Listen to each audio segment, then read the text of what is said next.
Comment fabriquer votre probiotique naturel pour traiter de différentes maladies chez vos volailles?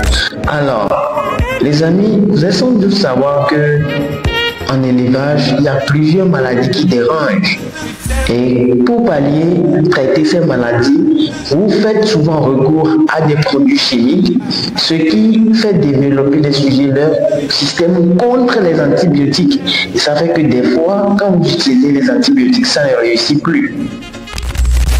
Que ce soit des chutes de ponte sur votre ferme, des poulets malades, de la coccidiose, de différentes maladies, les probiotiques dont nous parlons ici sont d'excellents produits naturels pour traiter les maladies chez vos volailles, que ce soit la chute de ponte, que ce soit n'importe quelle maladie. Parce que c'est d'abord une source d'antibiotiques, un rameneur de ponte, ça veut dire un booster de ponte, et c'est encore plusieurs choses à la fois. C'est une multivitamine, c'est un antiparasitaire. Les amis, donc si vous voulez savoir comment fabriquer votre probiotique naturellement et simplement avec 3 ingrédients que nous allons utiliser, suivez-nous, parce que dans cette vidéo, nous allons utiliser le maïs, les feuilles de moringa et la vinaigre de cidre pour vous aider à préparer une solution de probiotique afin de pallier aux petits problèmes de maladies, de chute de ponte que vous avez souvent sur vos fermes. Alors, si vous me découvrez pour la première fois, je suis Kevin Anaïssa, je suis un entrepreneur et agripreneur togolais. Et sur cette chaîne, nous parlons uniquement d'agrobusiness, d'élevage, d'agriculture, bref, tout ce qui est trait à l'agrobusiness. Et si cette thématique vous plaît, n'hésitez pas à vous abonner parce que nous avons déjà commencé par publier de bonnes choses sur cette chaîne. Ne manquez pas nos prochaines vidéos en s'abonnant et en activant la cloche de notification. Alors, suivez-nous et on y va.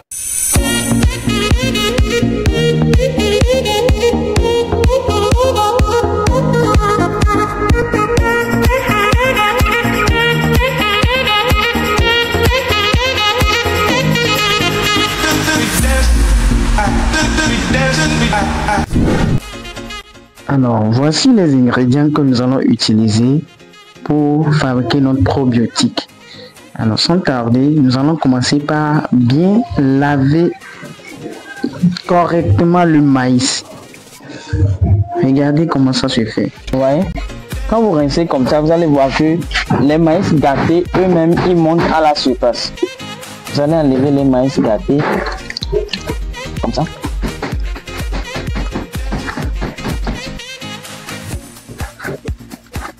Vous enlevez les maïs gâtés.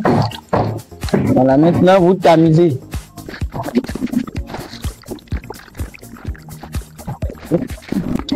On va encore mettre de l'eau. Et on va rincer une deuxième fois. Non, après avoir tamisé maintenant, on va mettre dans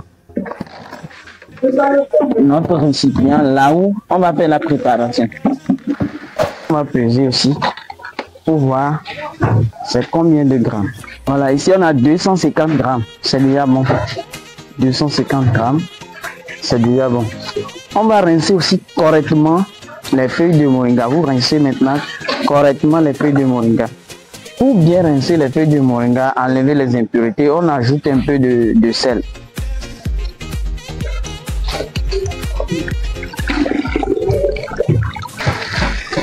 On va mettre de l'eau. Un peu de sel à nouveau. On va laisser reposer pendant 1 minute. 1 minute est passée. Maintenant, nous allons extraire le moringa. Maintenant qu'il est propre, on va l'extraire de l'eau. Maintenant, notre moringa, notre feuille de moringa est hyper propre. Maintenant, nous allons broyer les feuilles de moringa là. On va les broyer.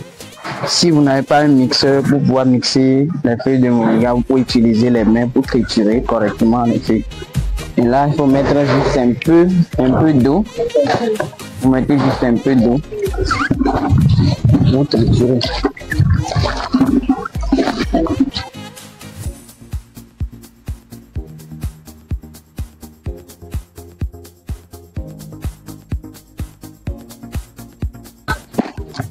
Voilà.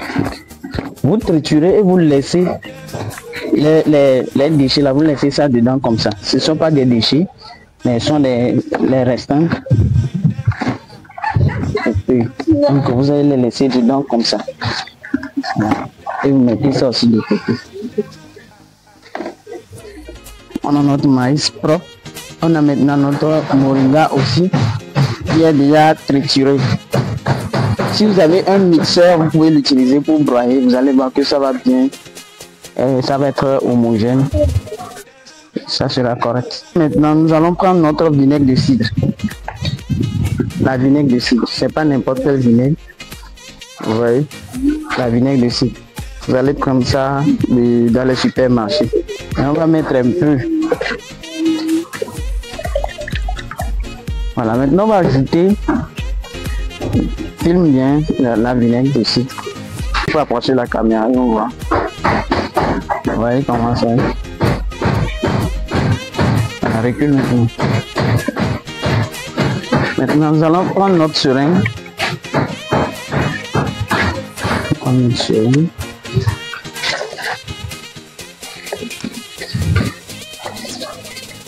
Et cette seringue est une seringue de 10 ml. On va ajouter 100 ml de vinaigre de cidre sur la solution que nous venons de triturer. Voilà, on doit le mettre. On va compter 10. Ici c'est 1. Je vous rappelle qu'il faut respecter le dosage.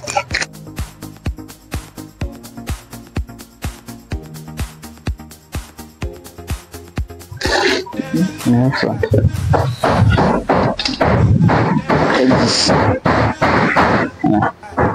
On a maintenant 100 ml de vinaigre de cidre. Ça, nous allons le remuer. On va remuer les deux mélanges. On va bien remuer pour que ça soit homogène.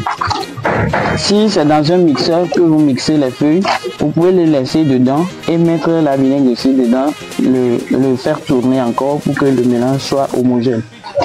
Voilà. Deuxième étape. Et nous allons prendre maintenant 3 litres d'eau.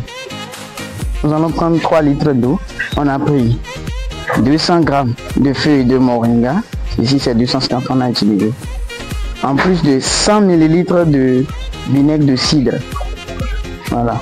Maintenant, nous allons passer au mélange. Ici, on a 3 litres d'eau. On va passer au mélange.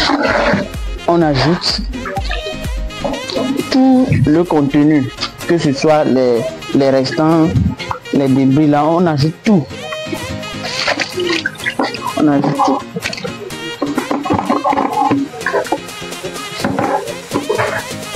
On ajoute tout.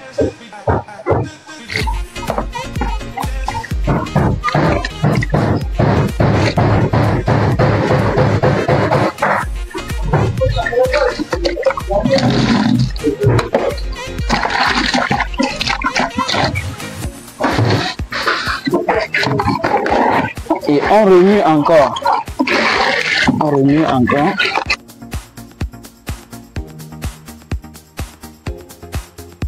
Maintenant, nous allons ajouter les 3 litres d'eau. On ajoute les 3 litres d'eau. Et on remue encore. Voilà. Donc, notre mélange de probiotiques est prêt. Nous allons fermenter ce mélange.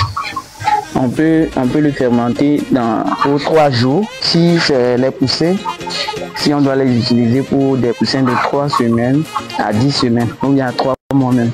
Et à partir de 3 mois, on peut utiliser une fermentation de 5 jours. Donc nous allons faire ici une fermentation de 5 jours parce que ce probiotique est destiné à nos poules qui pondent des œufs, nos poules reproducteurs.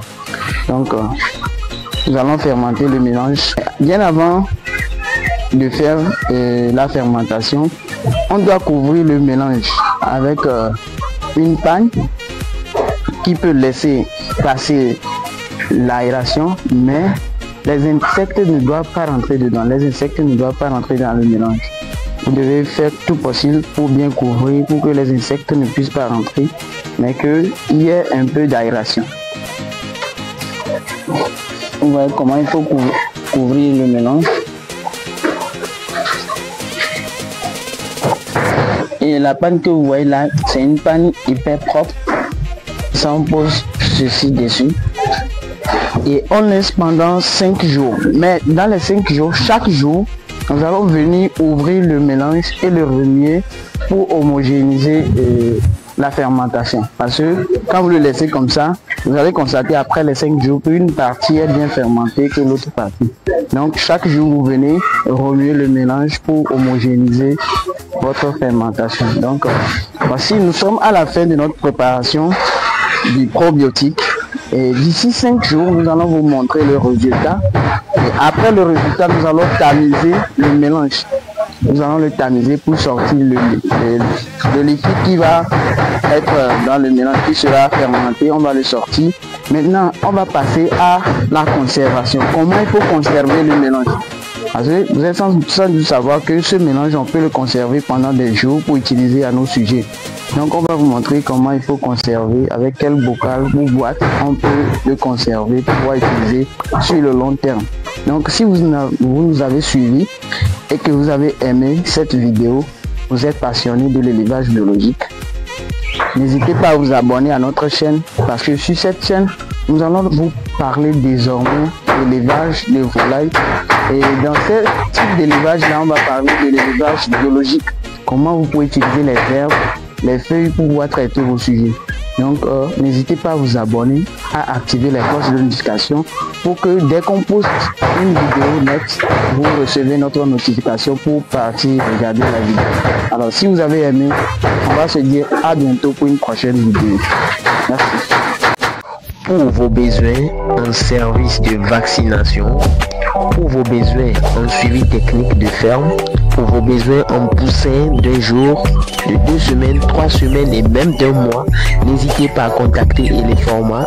Et pour vos formations en élevage de volailles, n'hésitez pas à nous contacter rapidement via le numéro qui s'affiche. Merci.